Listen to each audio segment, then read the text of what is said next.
Zulaikha Patel started her activism journey at the age of 13, and her stance against anti-racism and subjugation in school due to outdated discriminatory policies started a countrywide movement.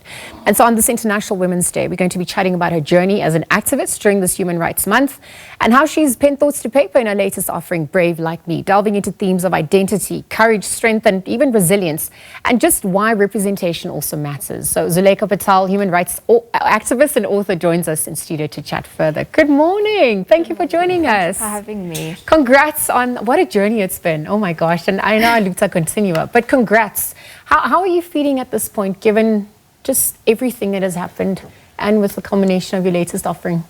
I'm quite excited with my latest offering because I can't even say my last because it's not the last. No. So I'm quite excited with the imminent release of Brave Like Me, especially because it's available in different languages. It's available in Afrikaans, English, isiZulu, isiNdebele, which is a very underrepresented language, as well as isiXhosa. So I'm quite excited about that. Okay, so we're going to delve into that further. But I think just before we get there, it is International Women's Day. And so we're looking at the strides, but even the gaps. And I wonder how you'd weigh in on how we're faring at this point as a society. So we're looking at the gaps, but also promoting women empowerment. What more could be done to ensure equality reigns?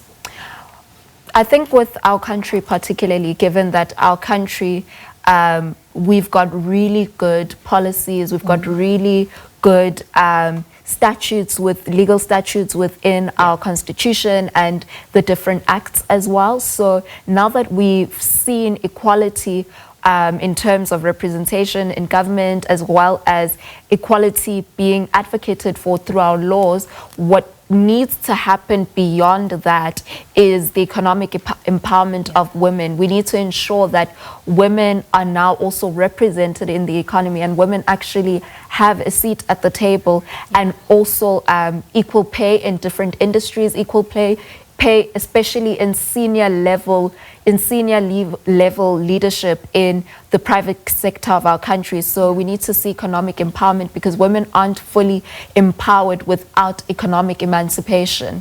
No, absolutely. And we cannot continue to perhaps rearrange the chairs on the decks of the Titanic, right, at this point, because we need that equality to reign. And I think if we're looking at your latest offering as well, you're looking at courage, bravery, resilience, identity as well. How have you woven those themes into what has been your journey to date, but also inspiring others through that?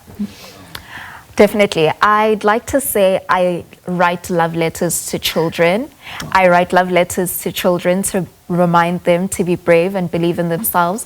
But one thing that's really important for me through the books that I've written is a message of empowerment, where I hope that at the end of the book, a reader feels empowered, and they feel empowered to understand that their voice matters, they matter, and that they're able to speak up. So my latest offering is a memoir-styled book. So it actually introduces a reader into who was Zulaikha beyond being the girl that was introduced to the world just nearly a decade ago for her activism. What are the key things that made me be able to take such a brave stand at such a young age? What values contributed to that? How did I actually find my bravery? So it's a journey into understanding how I found my bravery, so that a reader also through that learns to find their bravery. No, absolutely. You speak about your dad and his history, you speak about your mom and her history, and perhaps how that foundation was laid, and embracing your unique identity as well. And languages are also important because we speak to people's hearts through that. And so you were very intentional about this, and you alluded to it earlier on. The book is available in multiple languages. Talk to us about that process as well. How are we faring on that front, given that we are 30 years into our democracy, accessibility still remains an issue? So I was quite intentional with telling my publishers that it needs to be available in different languages, and particularly my home language, because I can't write a book about my childhood and talk about my Ndebele and Indian heritage and it's not available in isiNdebele, which is still a really underrepresented language.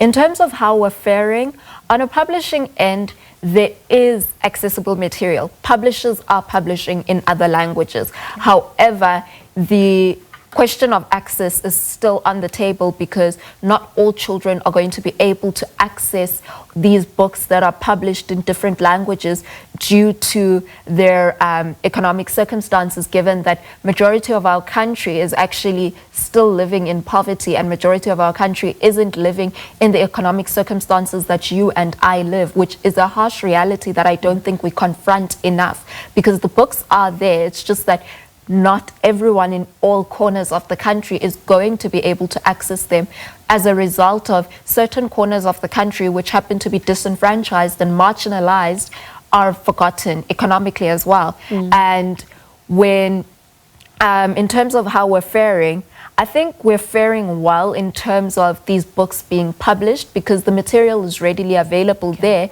But as a people, we aren't readily available for the books that are being published in different languages, because also now we deal with the fact that many parents can read in their home languages, but their children can only read in English or Afrikaans, because in our education system, we are not teaching enough African languages or making them a priority enough for learners to actually be able to communicate and read and be literate, fully literate in their home language.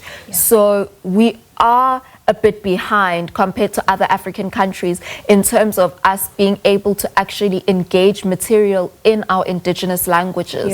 And we've seen the ripple effects, and we've seen, you know, the corrective measures as well, because we've seen the matric results, we've seen, you know, other education issues in our country where students are getting the results, but they don't have access. There's accommodation issues, there's resource issues as well. And so as we delve into over 30 years of democracy in our country, what more could be done? That fight continues.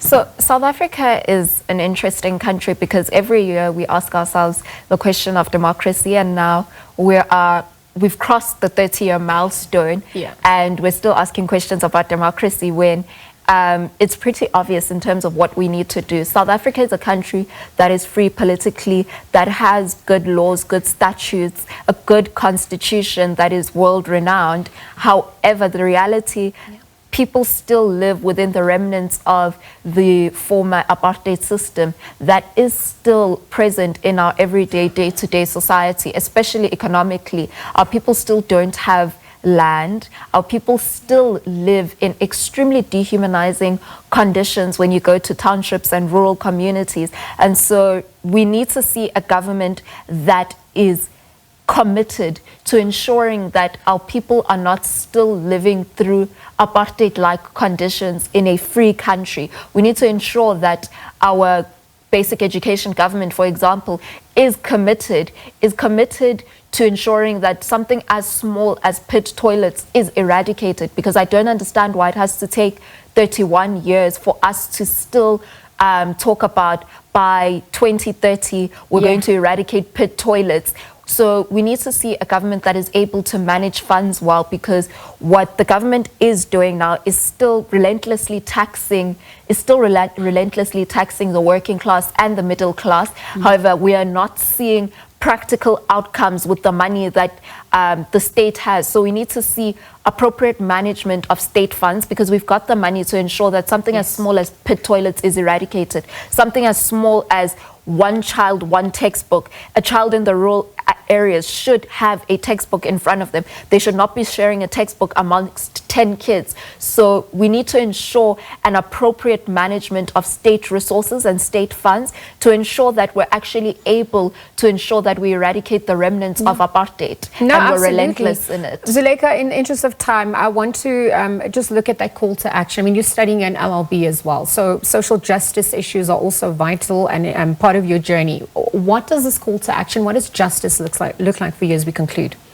What justice looks like for me, justice, particularly in my context as a South African person and a South African young person, justice looks like the country's laws actually working for the people and people not being forced to live under apartheid-like conditions.